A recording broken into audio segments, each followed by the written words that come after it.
Jadi hari ini kita akan membahas tentang paradigma konstruktivisme. Apa sih paradigma konstruktivisme itu? Jadi pada kehidupan sehari-hari pasti kita memiliki cara sendiri untuk memahami bagaimana ini terbentuk. Nah, proses memahami tersebut disebut dengan paradigma. Nah, hari ini kita kedatangan dua bidang tersebut yang akan menjelaskan tentang paradigma konstruktivisme. Konstruktivisme itu sering disebut sebagai filsafat dari implementasi, jadi sering dipahami secara beragam. Nah, untuk pertanyaan pertama bisa dijelaskan terlebih dahulu jadi bagaimana sih konstruktivisme ini dipahami sebagai sebuah paradigma. Baik, jadi konstruktivisme itu pada dasarnya cara pandang yang mengatakan bahwa realitas atau kenyataan yang terjadi saat itu sudah dibangun atau dikonstruksi oleh manusia itu sendiri. Jadi gini, kalau paradigma positivisme itu bilang realitas itu objektif dan ada di luar sana, terlepas dari kita. Tapi kalau misalkan konstruktivisme itu beda, dia tuh percaya kalau realitas itu bersifat subjektif dan dibentuk melalui pengalaman, interaksi sosial, dan interpretasi kita masing-masing. Kalau udah kita bicara sama konsep dasarnya, kita akan bisa lanjut ke karena ontologi. Jadi dalam konstruktivisme ini realitas ini nggak bisa menjadi sesuatu yang udah dapat langsung diterima gitu. Jadi cara memahaminya itu kita harus memahami bagaimana kita bisa melihat sesuatu yang dianggap ada, kemudian realitas itu bisa terbentuk dari pengalaman sosial kita bagaimana sih itu caranya. Kita bakal tanya ke materi selanjutnya. Jadi kita mengalami satu kejadian, tapi kita menanggapinya berbeda-beda setiap orang. Itu karena mereka itu setiap individu itu membawa kacamata mereka sendiri karena emosional, nilai yang berbeda, dan juga dari pengalaman mereka. Makanya dari situ mereka bisa menanggapinya dengan berbeda-beda, karena mereka sejatinya individu yang berbeda.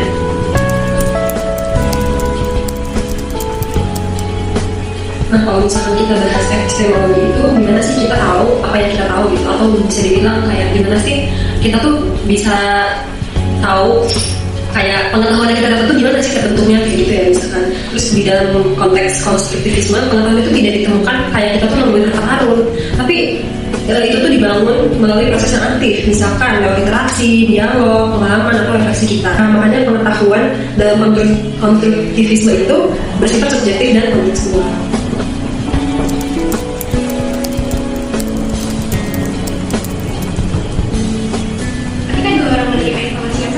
Mendapatkan atau menghasilkan kesimpulan yang berbeda, hal itu menunjukkan bahwa pengetahuan tidak sekadar diterima begitu saja, melainkan dibentuk melalui proses konstruksi yang dipengaruhi oleh pengalaman, latar belakang, emosi, serta kerangka berpikir masing-masing. Karena itu informasi yang identik bisa diolah dengan logika, prioritas, atau perspektif berbeda sehingga hasil akhirnya pun tidak selalu sama. Dan inilah bukti bahwa memahami sesuatu selalu melibatkan proses aktif manusia.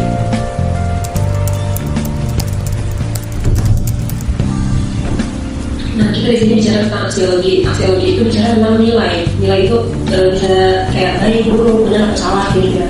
Kalau dalam konstruktivisme, ya ada itu bukan sesuatu yang universal atau absolut. Nilai itu dikonstruksi secara sosial dan harus dinegosiasikan dalam interaksi kita hari-hari.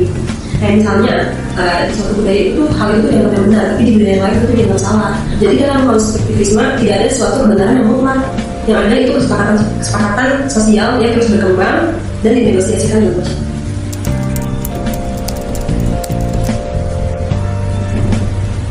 Kontribusi terbesar paradigma konstruktivisme bagi studi komunikasi adalah kemampuannya menunjukkan bahwa pemahaman publik terhadap suatu isu tidak terbentuk dari informasi itu sendiri, melainkan dari proses aktif masyarakat dalam menafsirkan, mendiskusikan, dan memberi makna pada informasi tersebut.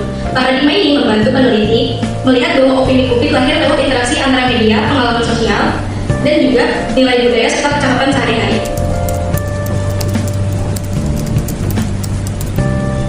Nah, kasus AI ini merupakan contoh yang sempurna ya untuk konstruktivisme dalam aksi.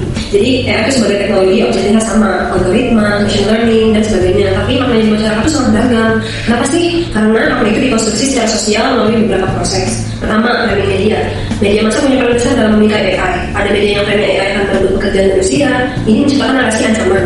Ada juga yang frame AI meningkatkan produktivitas. Nah, ini menciptakan narasi peluang. Yang kedua, diskursus publik. Di media sosial, forum atau percakapan sehari-hari, orang-orang saling berbagi pengalaman dan opini tentang AI. Ada yang cerita AI bantu kerja jadi lebih efisien. Ada yang cerita takut digantikan. AI digantikan AI. Diskusi-diskusi ini membentuk perspektif dan persepsi kolektif. Yang ketiga, ada pengalaman personal. Orang yang udah pakai AI kayak ChatGPT atau tools AI lainnya tuh punya pengalaman berbeda dibanding yang belum pernah coba. Pengalaman langsung ini memperkuat atau mengubah konstruksi makna mereka. Yang terakhir adalah konteks sosial budaya. Di kalangan tech entusias, AI dilihat sebagai inovasi menggembirakan. Di kalangan pekerja tertentu, AI dilihat sebagai ancaman. Di kalangan seniman ada yang melihat AI sebagai tools kreatif, ada juga yang melihatnya sebagai plagiarisme. Jadi satu teknologi tapi maknanya muncul sangat beragam karena proses konstruksi sosial berbeda-beda. Kita akan bertanya tentang bagaimana sih ketika pertama kali melihat informasi tentang AI. Apa sih faktor yang paling mempengaruhi pandangan kita tentang AI, dan itu tuh dimulai dari mana, dari media kah atau dari percakapan orang lain seperti kayak AI ini mau kerjaan kita bisa digantiin sama AI dan segala macam, atau dari pengalaman kita pribadi? Menurut saya, tentang AI saat pertama kali mengenalnya biasanya paling dipengaruhi oleh bagaimana media membukanya. Kadang sebagai ancaman, kadang sebagai kemajuan teknologi, atau sekadar alat baru yang bisa membantu kita di masa depan. Karena media menjadi kita yang bentuk rasa ingin tahu maupun kekhawatiran, makanya media itu menjadi salah satu pengaruh besar untuk saya mengetahui tentang AI. Terlihat jelas ya sama materi yang disampaikan tentang studi kasus tentang penggunaan AI dan tool tersebut, bahwa terlihat banget bahwa komunikasi framing sama interaksi sosial itu berperan besar dalam pembentukan realitas. Selanjutnya, dapat dijelaskan lebih lanjut bagaimana konstruktivisme itu memahami dinamika sosial ini. Nah, kalau misalnya kita lihat dari contoh studi kasus AI tadi, kita tuh bisa melihat bahwa konstruktivisme itu memahami dinamika ini sebagai proses yang saling terkait.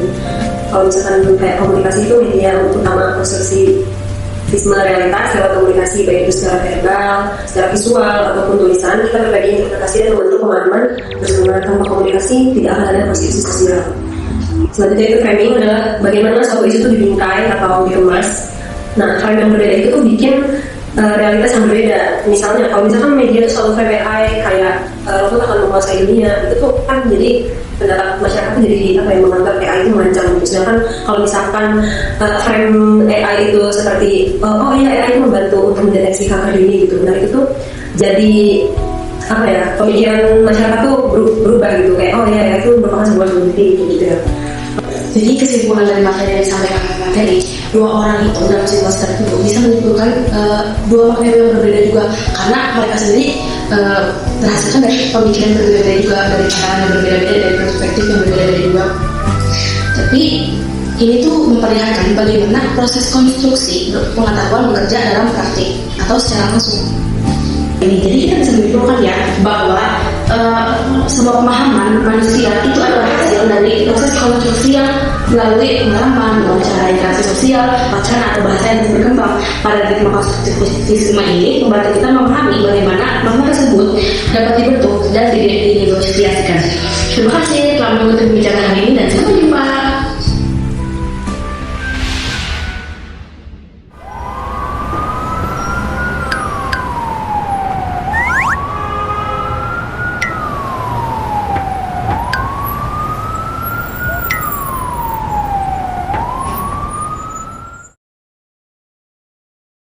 Thank you.